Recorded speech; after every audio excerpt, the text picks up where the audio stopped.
నమస్కారం. ఆయుర్వేద కార్యక్రమానికి స్వాగతం. ఈరోజు మన టాపిక్ దగ్గు. దగ్గు అనేది చాలా మందిలో విపరీతంగా వస్తూ ఉంటుంది. జనరల్గా అయితే ఒకప్పుడు ముసలి వాళ్ళకి వచ్చేది ఇది. లేదంటే నెమ్ము, ఉబ్బసం, ఆయాసం, ఆస్తమా ఇలాంటి జబ్బులు ఉన్న వాళ్ళకి దగ్గు అనేది రావడం జరిగింది. దగ్గులో ఇంకో రకం ఉంది టీబీ, క్షయ. అంటే టీబీ కానీ క్షయ కానీ ఉన్న వాళ్ళకు కూడా విపరీతంగా ఆగకుండా వస్తూ ఉంటుంది దగ్గు అనేది. కాబట్టి దగ్గులో కూడా చాలా రకాలు ఉన్నాయి.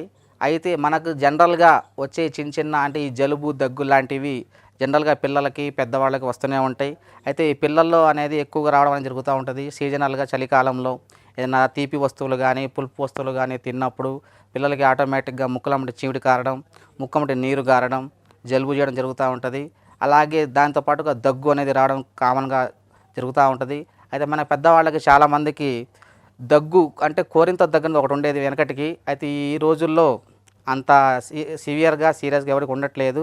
అయితే ఈ దగ్గు అనేది జనరల్గా ఎప్పుడైతే మనకి ఒంట్లో మన చెస్ట్లో అంటే మన ఊపిరితిత్తుల్లో ఎప్పుడైతే కఫం పెరిగిపోయి ఉంటుందో, ఊపిరితిత్తుల్లో నీరు పట్టేసి కఫం ఎక్కువగా పెరిగిపోవడం వల్ల అది మనకు వేడి చేసినప్పుడు దగ్గు రూపంలో బయటకు రావడం జరుగుతూ ఉంటుంది. కాబట్టి దగ్గు అనేది ఒక్కోసారి చాలా మనకి భరించలేనంత కూడా వస్తూ ఉంటుంది. అయితే ఈ దగ్గు అనేది ఒక 4 రోజులు 5 రోజుల కంటే ఎక్కువ రాకూడదు. అంతకంటే ఎక్కువగా వస్తే అది టీబీగా మారే అవకాశం కూడా ఉంటుంది. కాబట్టి ఎప్పుడైనా సరే మనం దగ్గు వచ్చినప్పుడు త్వరగా దాన్ని నివారించుకునే ప్రయత్నం చేసుకోవాలి. ఒక వారం కంటే ఎక్కువగా ఉన్నట్లయితే ఒకసారి హాస్పిటల్కి చెక్ చేయించుకొని మందులు వాడాల్సి వస్తుంది. దీన్ని ఎవరు అశ్రద్ధ చేయొద్దు. అయితే జనరల్గా మనకు సీజనల్గా వచ్చే దగ్గు గురించి ఈరోజు చెప్పుకుందాం. ఈ దగ్గుని ఎలా మనం తగ్గించుకోవాలి. ఈ దగ్గు వచ్చినప్పుడు ఏమైందంటే మనకు ఒకసారి నిద్ర పట్టదు, ఒకసారి దగ్గి ఈ ఛాతీలో ఈ చెస్ట్లో నొప్పి వస్తూ ఉంటుంది. అంత విపరీతంగా కూడా దగ్గు రావడం అనేది జరుగుతూ ఉంటుంది. కాబట్టి ఈ దగ్గుని మనం చాలా తొందరగా సులువుగా తగ్గించుకొని మీకు ఒక రెమెడీ చెప్తాను, అది చేసుకోండి. మీకు వెంటనే దగ్గు అనేది తగ్గిపోతుంది. ఈ దగ్గు వచ్చినప్పుడు ఏం చేయాలి అంటే మన ఇంట్లో అల్లం ఉంటుంది.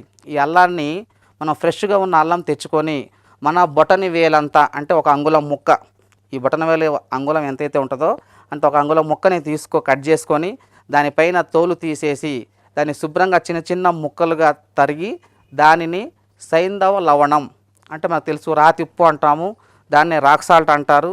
మన ఆయుర్వేద షాపులో దొరుకుతుంది సైంధవ లవణం అనేది. దొరికితే సైంధవ లవణం కానీ లేదంటే మనం కళ్ళ ఉప్పుని మెత్తగా సాల్ట్ లాగా చేసుకొని ఆ సాల్ట్ చల్లుకొని ఈ అల్లపు ముక్కల మీద సైంధవ లవణం కానీ సాల్ట్ కానీ వేసుకొని పరగడుపున ఒకసారి, మధ్యాహ్నం ఒకసారి, సాయంత్రం ఒకసారి 3 పూటల భోజనానికి ఒక అరగంట ముందుగా నమిలి నీళ్లు తాగడం వల్ల దగ్గు అనేది మీకు శాశ్వతంగా తగ్గిపోయిద్ది. తొందరగా నివారణ అనేది మీకు వచ్చేస్తుంది. ఈ విధంగా చేసుకొని మీకున్న దగ్గుని నయం చేసుకోవచ్చు. దగ్గుని అశ్రద్ధ చేయవద్దు. దగ్గు వారం కంటే ఎక్కువ ఉండకూడదు.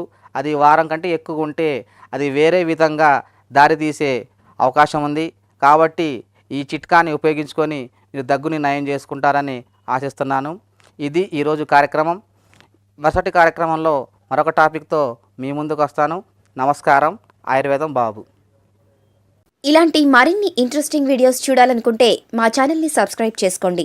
పక్కన కనిపిస్తున్న ఈ గంట సింబల్ని ప్రెస్ చేయండి.